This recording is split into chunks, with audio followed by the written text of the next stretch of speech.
ऐसा लग रहा है जैसे इस शरीर में से सांसें संग छोड़ रही हो। मैया मेरी बात सुन लो।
जीवन में बचपन में माता पिता साथ छोड़ करके चले जाते हैं।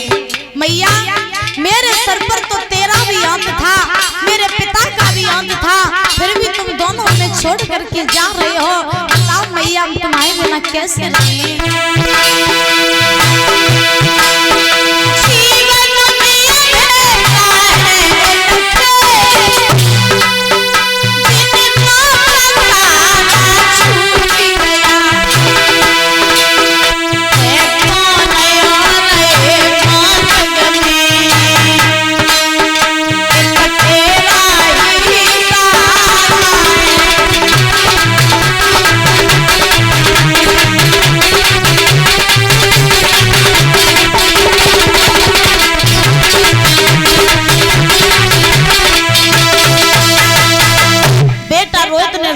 जवाब दिया मैया अगर आज तुम हमें अपने संग न ले गई तो तुम्हारे बिना मैया हम जीवित नहीं रह पाएंगे।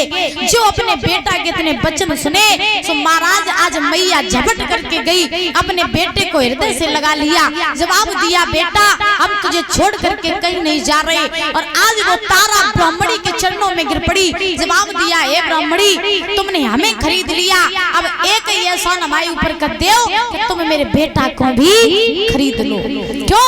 क्योंकि मेरा बेटा मेरे बिना जीवित नहीं रह पाएगा और मैं भी अपने बेटा के बिना जीवित नहीं रह पाऊंगी। 20 बार सोना देकर के मेरे बेटा को भी खरीद लो। तो महाराज ब्राह्मणी ने जैसे ही इतने वचन सुने तो आज ब्राह्मणी को तारा पर थोड़ी सी दया आ गई। तो महाराज ब्राह्मणी ने 20 बार सोना और दिया और 20 बार सोना दे करके आज रोहित को भी खरीद लिया।